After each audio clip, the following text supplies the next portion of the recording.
I'm Bruce Johnson. Tonight, D.C. police have saturated a neighborhood of Columbia Heights where a driver has been firing a shotgun at people. Some residents have taken cover inside their homes. Some others have refused to be frightened. It was as if someone had declared martial law in Columbia Heights tonight. D Street. In private, officers confided to Eyewitness News that they don't have a clue as to who or what type of criminal is behind the random shotgun slayings and slaying attempts. Aren't you a bit scared? Yep, I'm scared. So why are you out here? I don't know. There have been 8 drive-by attacks which have left 2 dead and 4 wounded. The victims have been black and white, male and female. Tonight, police were looking for a suspect. Armed with a fresh composite, officers stopped one man in the 3300 block of 11th Street.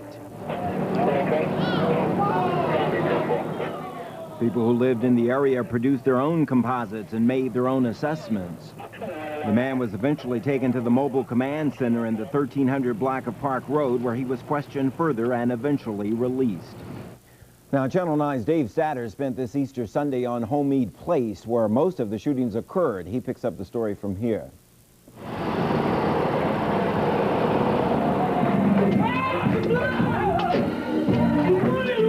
Just 100 yards up the street from the site of the latest shotgun shooting, they pray.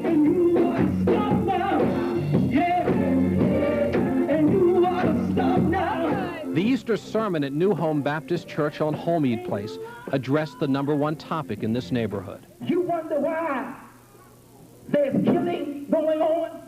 You wonder why we are victims, that we put bars on our windows, alarms on our car, mace in our pocketbooks. You wonder why we seem to be so entrapped. It's because there's a sin factor. Even though it's a holiday, there is no break in the manhunt by D.C. police. Officers continue to show the composite drawing of the man they believe responsible for the random shotgun blasts in Columbia Heights and Mount Pleasant. The fact of the matter is this person does manage to be able to slip in and out of here without being caught.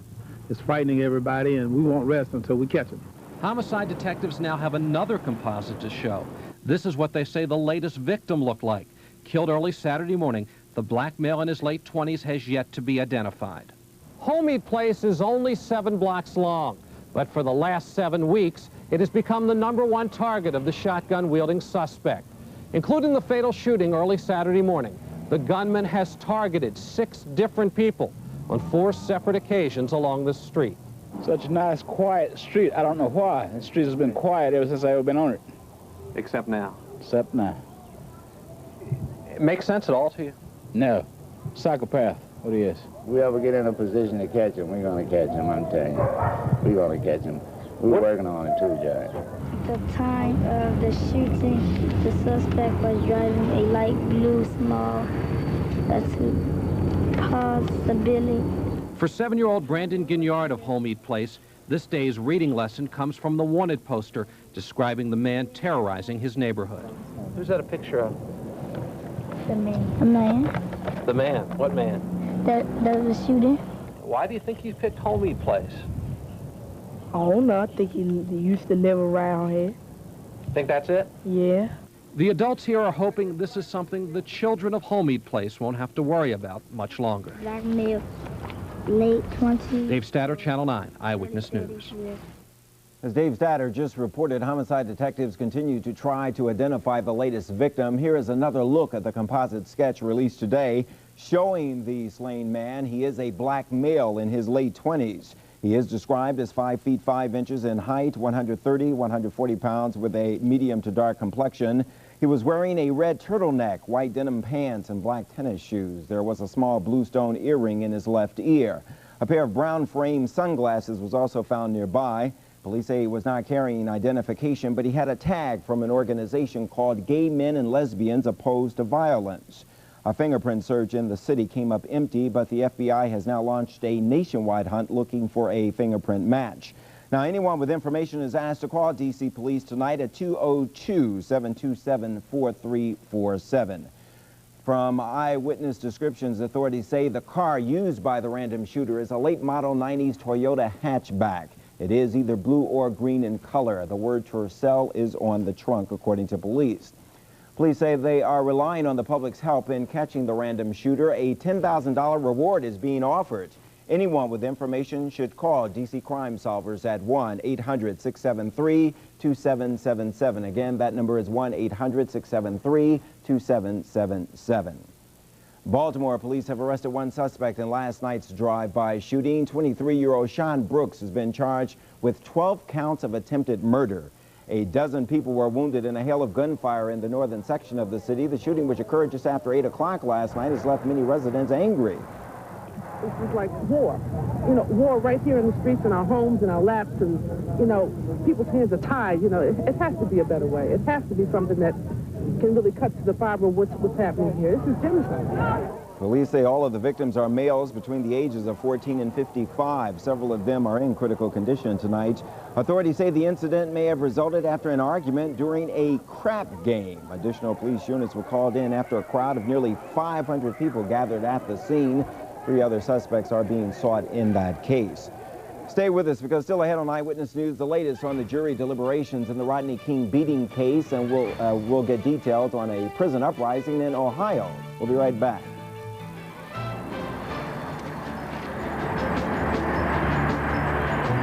The next Entertainment Tonight. Monday at 7:30 on Channel 9. A local abortionist who was arrested for performing abortions before they were legal has died. Dr. Milan Vujic was 78 years old. He suffered a stroke last week at Holy Cross Hospital in Silver Spring. Vujic was the subject of an Eyewitness News investigative report back in 1984. It was learned that 2 women had died while receiving abortions at Vujic's D.C. clinic. Another woman had her uterus lacerated, and another female claimed she was given a partial abortion by Vujic because she could not pay the full amount. For 2 years, the city investigated but failed to move against the controversial doctor. Finally, the city council passed a bill giving then-Mayor Marion Barry authority to close such clinics. Montgomery County firefighters have called off their search for a boater missing since 8 o'clock tonight near White's Ferry. Fire officials say a boat carrying 3 people overturned on the Potomac River. 2 of the victims were rescued near the Loudoun County, Virginia side of the river. They were taken to a hospital in Leesburg for treatment. Their conditions are unknown at this time. Officials have not released their identities or the identity of the still missing boater. A disturbance is underway at this hour at Ohio's largest maximum security prison. Authorities say it's not known how many of the 1,800 prisoners are involved in the incident at the Southern Ohio Correctional Facility in Lucasville, but they are calling it a full-scale riot tonight. The uprising apparently began around 3 o'clock this afternoon in the prison's L block, which holds some 760 people. The county sheriff's office says between 80 and 120 guards are assigned to the unit, and that inmates may be holding some guards hostage. At least 7 correctional officers have been treated for injuries. With the latest on the situation, Major Delbert Slesher with the Scioto County Sheriff's Office. He joins us by phone. Major, what's the latest? Yes, sir. At this time, update to what happened so far is that shortly after 3 o'clock, a disturbance was in L side of the institution at SOCF, which has 8 cell blocks. Approximately between the 800 inmates were involved in the incident. 10 officers was taken hostage. The latest report we have, there was 6 treated and released. 1 was held for a fracture, and 1 was life-flighted outside the county. Okay, any idea how long this is going to go on? What are your plans in a situation like this? Okay, at the present time, the outer perimeter is being handled by local Scioto County Sheriff Jim Sutterfield. We probably have 15 surrounding counties, sheriff's offices involved. Different post units from the Ohio Highway Patrol is en route and have already arrived on the scene. We're being aided by the local law enforcement agencies within Scioto County and the outlining area. Major, can you help us out? What sparked this uprising? At this time, I have no idea. The negotiations is being handled by the Southern Ohio Correctional Officers negotiating team, and they have TRT teams responding from the state to the institution at this time. Okay, Major, good luck, and thanks a lot for your time tonight. Yes, sir. Okay. In Los Angeles today, religious leaders appealed for calm at Easter services while police officers mounted a show of force in the streets. The jurors, meantime, tonight concluded their first full day of deliberations in the civil rights trial of 4 policemen accused of beating motorist Rodney King. Regina Blakely has more in this report. Now, the jury deliberated for about 5 hours this Easter Sunday, and they created a flurry of speculation when they asked Judge John Davies for the transcript of Officer Melanie Singer's testimony. Now, it was Singer who testified that Rodney King led officers on a high-speed chase, but she also testified that she believed Officer Powell hit Rodney King in the head. The judge refused that request, saying he didn't want to emphasize one witness. While the jury continues to deliberate here in Los Angeles, the country waits for the verdicts. You've got lack of hope. Violence will not bring us the justice we need. If we don't have guns, we can die. A serious and tragic misstep for people to resort to violence. We are prepared. These are the voices of Los Angeles, a city full of people wondering, what will the jury decide? How will LA respond? Will there be peace, a replay of last year's nightmare, or something in between? It changed all of our lives, didn't it? And desperate times bring out the best in us. People here are still trying to recover from last spring. Most pray it won't happen again. And we're going to keep it good. Because this is our property. This is our future. And these are our children. On the street, the emphasis is on trying to keep things under control, even as a gun shop in North Hollywood does a more than brisk business. But could cynicism rule? Well, if they're guilty, then a few people are going to start a celebration, and the celebration will turn into looting. And if they're found innocent, then they're going to have another riot, and it's going to be, you know, the righteous indignation. The concern is evident in cities across America, in cities like St. Louis. It's communities that come together that remain, that account for safety, not just the police alone. Throughout the trial, defense attorneys have carried out their own public relations campaign. It's strictly about the officer's conduct in trying to take into custody a suspected felony suspect who's always resisted arrest. While prosecutors have done all their talking in court. 1-900, no comment. But in the end, it's the voices of LA that speak the loudest. There are too many fears out there. There are too many guns. There are too much anxiety. Now the jury will begin deliberating once more again tomorrow morning at 8:30. Regina Blakely, CBS News, Los Angeles. Still ahead on Eyewitness News, gridlock in Washington as thousands take advantage of a beautiful day to visit the cherry blossoms. We'll have the forecast and a trip to the tidal basin when we come back.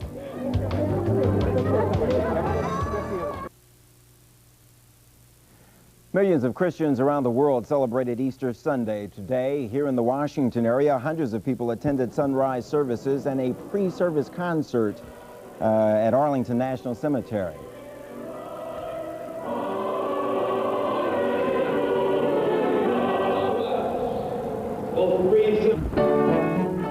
Across the Potomac River, hundreds of people attended sunrise services on the steps of the Lincoln Memorial. The service was one of prayer and song.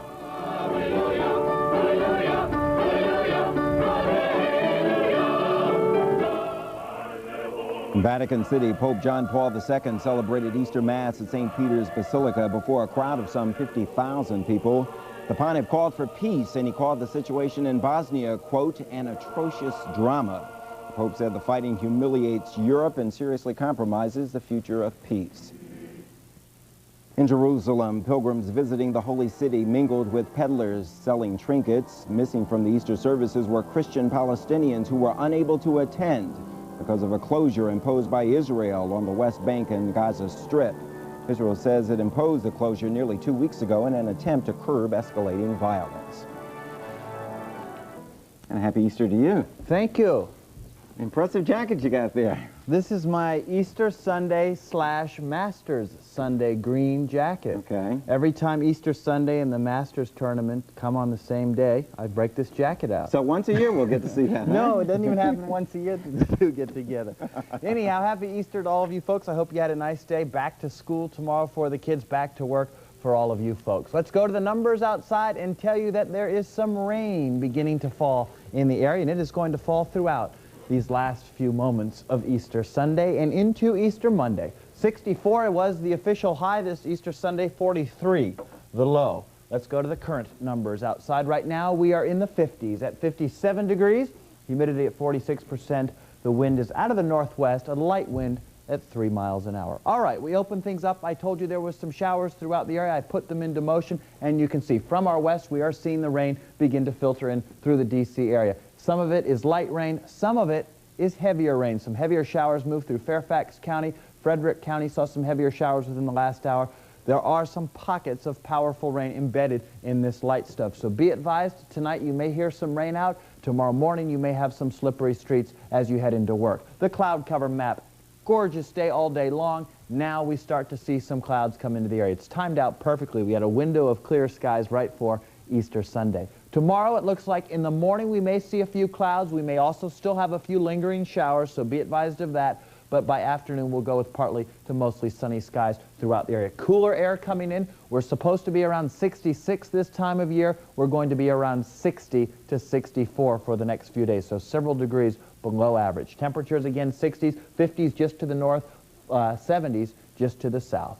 The forecast overnight tonight. Let's go with cloudy conditions and, again, scattered showers throughout the area at times. Those rains could be quite heavy, 45 to 50 degrees. Tomorrow morning, cloudy. We got a real mixed bag tomorrow morning. Some sun, some clouds, a scattered shower or two possible. We'll have it all tomorrow morning. By afternoon, though, partly sunny and breezy. Winds will be gusting up to 20 miles per hour. The blooms on the cherry blossom trees are still holding on, by the way, but you may want to try to get down there because we do see some big winds coming in tomorrow afternoon. Large crowds throughout the area today. They're saying as many as 75,000 people have gone down to sniff and touch and bring their kids and bikes and paddle around the tidal basin this holiday weekend. Again, the blossoms are in bloom right now. It is gorgeous. Try to catch a quick look at some point if you don't mind dealing with the traffic. 6-day outlook, maybe a raindrop or two in the morning. Tomorrow then we'll go with a mixture of clouds and sun. Next shot of showers comes Friday and Saturday, and that could be some heavy rain. Okay, hold on to that golf jacket because the Masters crowned a new champion today. Ken Meese is up next. And we see also the Phillies shutting out Chicago by the score of 3-zip. San Francisco over Pittsburgh 4-3. Tonight, Cincinnati best St. Louis. Look at this. There's nothing wrong with your sets. That is the correct score. Montreal 19-9 over Colorado. Houston over New York again 5-4. San Diego beats Florida. And you saw Atlanta shutting out Los Angeles. Well, if the Capitals finish second in the Patrick Division, they're going to have to send thank you notes to the Penguins and the Islanders. The Pens helped them back into the playoffs this week, and tonight the Islanders held off the New Jersey Devils. The Devils still 1 point behind the Caps, 5-4. The Islanders beat the Devils tonight up in the Meadowlands. Okay, we've got, 30 more minutes of Easter. Okay. Right, make the most of it. We will. We're out of time. Thanks for joining us. Have a great Monday. Bye. Good night.